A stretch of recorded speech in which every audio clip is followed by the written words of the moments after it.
দর্শক, খাদ্য উৎপাদন ও প্রাপ্যতা নিশ্চিতের বিভিন্ন দিক নিয়ে আলোচনার জন্য আমাদের সঙ্গে স্টুডিওতে যুক্ত হয়েছেন কৃষি অর্থনীতিবিদ অধ্যাপক ডক্টর জাহাঙ্গীর আলম।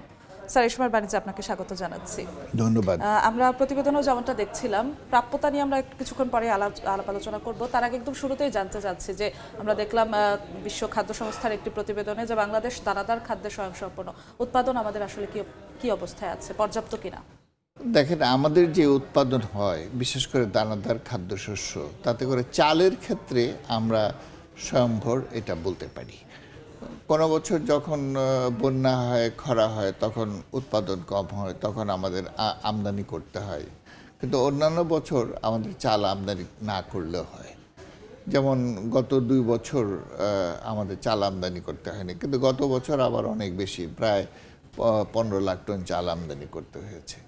তো এটা আবহাওয়ার উপর নির্ভর করে। ভালো আবহাওয়া হলে, উৎপাদন ভালো হলে আমরা স্বয়ংভর থাকি, কিন্তু উৎপাদন কম হলে আমাদেরকে চালের ক্ষেত্রে আমদানি। কিন্তু অন্যান্য ক্ষেত্রে, যেমন এখনও ভুট্টার ক্ষেত্রে কিছু আমদানির প্রয়োজন পড়ে, 4-5 লাখ টন আমরা আমদানি করি।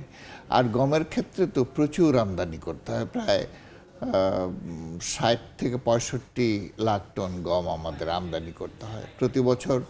গড়ে প্রায় 70 থেকে 80 লাখ টন আমাদের আমদানি করতে হয়। গত বছর আমাদের যেই পুরো আমদানি সেটা 76 লাখ টন ছিল। কাজেই যেখানে খাদ্যশস্যের এত বেশি আমদানি করতে হয়, তো এই বিপুল পরিমাণ আমদানির ক্ষেত্রে দেশকে খাদ্যের স্বয়ংভর বলা এটা হয়তো সঠিক না। তো আমরা খাদ্য স্বয়ংভরতা অর্জনের খুব কাছাকাছি আছি, তবে এখনও আমরা আমদানি নির্ভর। বিশেষ করে কিছু কিছু ফসল আছে যেগুলো হয়তো আমাদের সবসময় আমদানি করতে হতে পারে, কারণ আবহাওয়ার অবস্থা যেরকম, তাতে করে হয়তো গম উৎপাদনের স্বয়ংভর হওয়া সম্ভব নাও হতে পারে অদূর ভবিষ্যতে। তবে আমরা গমের উৎপাদন প্রচুর বাড়াতে পারি এবং আমদানির প্রয়োজনীয়তাটা আমরা কমিয়ে আনতে পারি। আমাদের চাহিদা কতটুকু? চাহিদা অনুযায়ী আমাদের যেটা বলা হয় যে আমাদের প্রধান খাদ্যশস্য তো হলো চাল, এবং চালের চাহিদা ধরে নেওয়া হয় যে 3,70,75 লাখ টন হলে আমাদের চলে। কিন্তু আমাদের উৎপাদন কিন্তু তার চাইতে অনেক বেশি হয়। তারপরেও আমাদেরকে আমদানি করতে হয়। অনেক সময় চালের সরবরাহ সংকটের কারণে দাম অনেক বেড়ে যায়। তো এর একটা ব্যাখ্যা আছে, সেটা হলো এই যে আমাদের যদি ধরে নেই যে 3,80,00,000 টন আমাদের চালের প্রয়োজন, তো সেই ক্ষেত্রে আবার ব্যবসায়ীদের কাছে, কৃষকের কাছে কিছু মজুদ থাকে, এবং সেটা যদি আমরা 10% ধরি, তাহলে আমাদের যে উৎপাদন হয় সেটা প্রায় কাছাকাছি। হয়তো আমি যেটা বললাম যে যখন উৎপাদন কম হয় বিভিন্ন প্রাকৃতিক দুর্যোগ, দুর্বিপাকের কারণে, তখন আমাদেরকে আমদানি করতে হয়।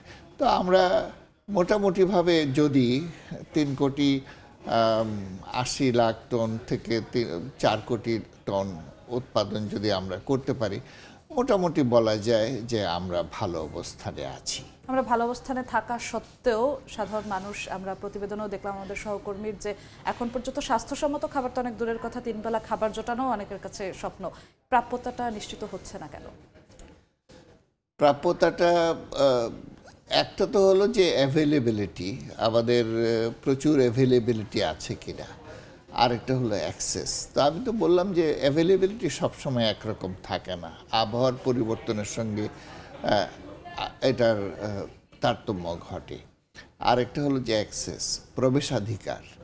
তো সেই প্রবেশাধিকারটা সবসময় থাকে না। যেমন গত 3-4 বছর ধরে বাংলাদেশ উচ্চ খাদ্য মূল্যস্ফীতির মধ্যে আছে এবং ওয়ার্ল্ড ব্যাংকের লাল তালিকাভুক্ত।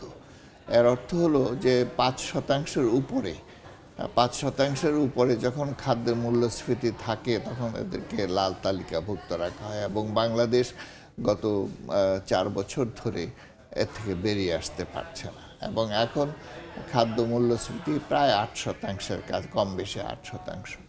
তো এত বড় খাদ্য মূল্যস্ফীতি যখন থাকে, তখন সবার মাঝে খাদ্যের অ্যাক্সেস থাকে না, স্যার আপনাকে আরও একবার স্বাগত। আমরা ছিলাম মূল্যস্ফীতিতে, আমরা বলছিলাম যে কেন প্রাপ্যতা নিশ্চিত হচ্ছে না। আপনি মূল্যস্ফীতির কথা বললেন। মূল্যস্ফীতি অবশ্যই বড় একটি বিষয়, কিন্তু এই মূল্যস্ফীতির পেছনে কারণ কি? উৎপাদন যেহেতু আমাদের পর্যাপ্ত পরিমাণে, প্রায় পর্যাপ্ত পরিমাণে হচ্ছে, সরবরাহ সংকট। দেখেন, এখানে সরবরাহ সংকটের পেছনে অনেক সময়ই আসলে উৎপাদন হ্রাস, এটা একটা প্রধান কারণ হয়।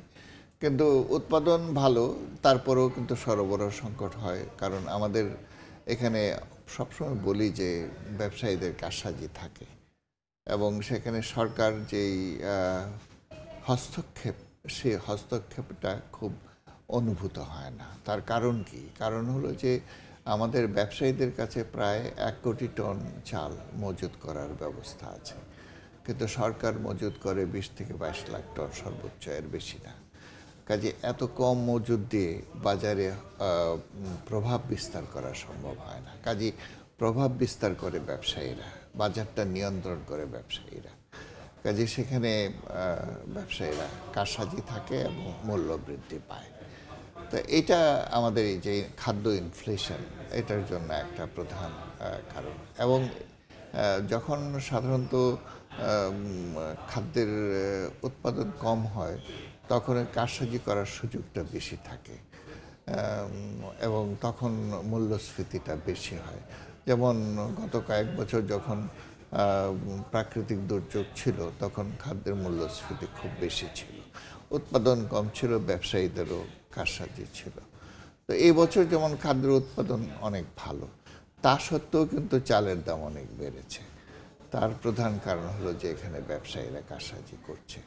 তো আমাদেরকে যেমনিভাবে উৎপাদনটা স্বাভাবিক রাখতে হবে, তেমনিভাবে বাজারটাকে নিয়ন্ত্রণ করতে হবে। সেই কারসাজিটা যদি দৃশ্যমান হয়, তার বিরুদ্ধে ব্যবস্থাটা আসলে নেওয়া যাচ্ছে না কেন?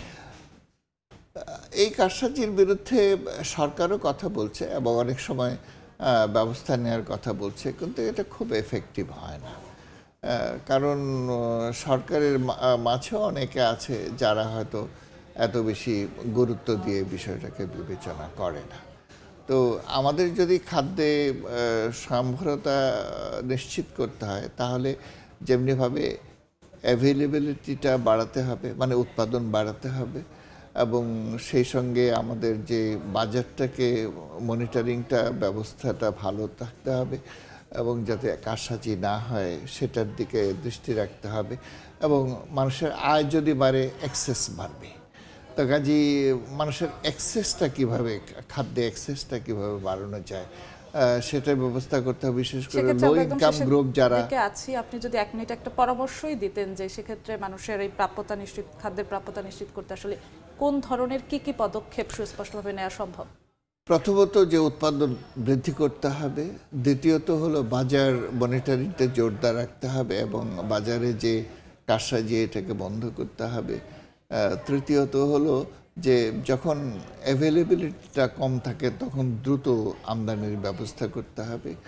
এবং চতুর্থত হলো যে সরকারের হাতে যে মজুদ, সেটাকে বাড়াতে হবে। আমরা বলি যে যা রিকোয়ারমেন্ট, তার অন্তত 10% মজুদ সরকারের কাছে থাকা দরকার, এবং সেটা যদি করতে হয় কমপক্ষে 40 লাখ টন খাদ্যশস্য সরকারের কাছে মজুদ থাকা উচিত, যাতে করে ঠিকভাবে বাজারটাকে ইন্টারভিন করতে পারে। তো সেটা এখন অনেক কম, 20 থেকে 22 লাখ টন, এটা বাড়াতে হবে। জি, আপনাকে অসংখ্য ধন্যবাদ আমাদের সঙ্গে যুক্ত হওয়ার জন্য। আমাদেরও প্রত্যাশা যে বাংলাদেশ খাদ্যে স্বয়ংসম্পূর্ণ হবে এবং প্রত্যেকটি মানুষ যেন সুষম খাদ্য পায়, সেই প্রত্যাশা আমাদেরও থাকবে। আপনাকে আবারও ধন্যবাদ। দর্শক, আমরা আলোচনা করছিলাম বাংলাদেশের খাদ্য উৎপাদন এবং খাদ্য প্রাপ্যতা নিয়ে। আমাদের সঙ্গে স্টুডিওতে যুক্ত হয়েছিলেন কৃষি অর্থনীতিবিদ অধ্যাপক ডক্টর জাহাঙ্গীর আলম।